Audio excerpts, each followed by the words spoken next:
नमस्कार दोस्तों, मेरा नाम है जगदीप भाटिया, आपकी रातों का हमसफर। रात की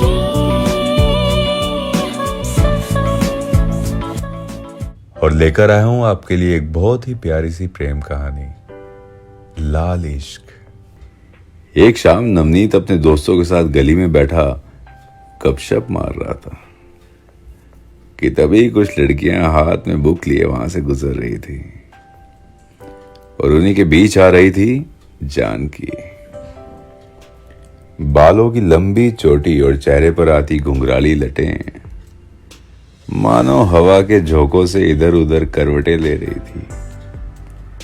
नवनीश दोस्तों के बीच बैठा हुआ था और जैसे ही वो घर जाने के लिए उठा तो जानकी से टकरा गया। उसके आने की दस्तक से हवाएं उसकी मौजूदगी का एहसास दिला रही थी। कंधों से बालों को पीछे करती हुई वो कयामत ठा रही थी। दिल्ली शहर में अच्छी खासी चौड़ी गलियां और हर गली में घर के आगे बैठने के लिए पेड़ियां होती थी। जानकी अपने ट्यूशन क्लास से डेली नवनीश की गली से आती जाती थी और दोनों की नजरें एक दूसरे से हर रोज मुलाकात करती थी। यार, तू उसे प्रपोज क्यों नहीं करता? नवनीश के दोस्त चिंटू ने उससे कहा। नहीं यार, पागल है क्या? गली मोहल्ले का मामला है, खाम का बदनामी होगी उसकी। ओहो भाई, तुझे तो बहुत पड़ी है उसकी। नवनीश के दोस्त हंसी मजाक करते हुए उसकी टांग खींचने लगे। ये सिलसिला कई दिनों से चल रहा था। नवनीश को पेंटिंग करना बहुत अच्छा लगता था। वो ऐसा चित्रकार था जो बस किसी की भी एक झलक देखकर उसकी तस्वीर अपने दिल में बसा लेता और उसे कोरे कागज पर निखार देता था।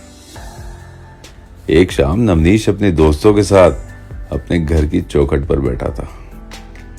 गली मोहल्ले में आते जाते लोगों को देख रहा था। उसे काफी दिनों से एक बेहतरीन पेंटिंग भी बनानी थी कि तभी अचानक उसकी नजर जानकी पर पड़ी, जो अपने कुछ दोस्तों के साथ उस गली में दस्तक दे रही थी। नवनीश सुन, वो आ रही है, चिंटू ने कोनी मारते हुए उससे कहा। नवनीश ने जानकी को देखा और जानकी ने उसको देखकर एक स्माइल की और जाते जाते जानकी अपनी बुक से एक कागज गिरा गई, जैसे जानकी नवनीश के लिए कोई प्यार भरा खत छोड़ गई हो। चिंटू ने तुरंत वो कागज उठाकर नवनीश को दिया। देख भाई, भाभी का प्रेम पत्र है, भाई पढ़ ले, जी ले अपनी जिंदगी। और चिंटू वहां से चला गया। नवनीश ने वो कागज खोला तो उसमें जानकी ने अपना नंबर लिखा था और फोन पर जानकी के दिल का दरवाजा कब खुलेगा ये समय भी लिख दिया था। नवनीश ने उसी शाम को उसे फोन किया। जानकी, हेलो। ज्यादा घुमा फिरा कर नहीं कहूंगा, मुझे तुम्हारी एक हसीन तस्वीर बनानी है। जगह और समय तुम्हारा, कागज और रंग बिरंगे कलर मेरे। जानकी ने कहा, अगर मेरी तस्वीर अच्छी नहीं बनी तो जो तुम सजा दो मुझे मंजूर है, और अगर अच्छी बनी तो मैं तुम्हें एक बहुत अच्छा तोहफा दूंगी। दोनों ने फोन पर ही सब कुछ तय कर लिया था। वो दिन आया जब नवनीश ने जानकी को एक गार्डन में बिठाकर उससे कहा, जानकी, मैं तुम्हारी तस्वीर बनाऊंगा, पर अपनी आंखों को बंद करके। जानकी हैरान थी कि ऐसे कैसे होगा, और देखते ही देखते नवनीश ने जानकी की तस्वीर उस सफेद कोरे कागज पर उतार दी, और वो भी बिना देखे। दोस्तों, नवनीश के दिल में जानकी का चेहरा बसा हुआ था और उसने जानकी की बहुत हसीन तस्वीर बनाई थी और जानकी से कहा कि वो चाहता है पहले ये तस्वीर जानकी देखे, और जानकी से कहा कि मैं चाहता हूं पहले ये तस्वीर तुम देखो। जब जानकी ने अपनी तस्वीर देखी तो वो हैरान रह गई। क्या मैं सच में इतनी हसीन हूं, या तुम्हारे प्यार के रंगों ने मुझे सजा दिया है नवनीश?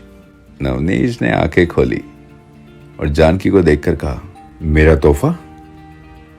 जानकी ने उन रंगों में से एक रंग छुआ और नवनीश से कहा, अगर ये लाल रंग उस तस्वीर की मांग में लग जाए तो ये और भी ज्यादा हसीन हो जाएगी। नवनीश वो सिंदूर का लाल रंग देखकर जानकी के दिल की बात जान गया था और उसने अपनी दुनिया प्यार के रंगों से भर दी। दोस्तों, ये थी कहानी लाल इश्क की। कैसी लगी आपको मेरी ये प्रेम कहानी? बताइए कमेंट बॉक्स में और मिलते हैं अगले वीडियो में। मैं हूं जगदीप भाटिया, आपकी रातों का हमसफर। गुड बाय दोस्तों। रात की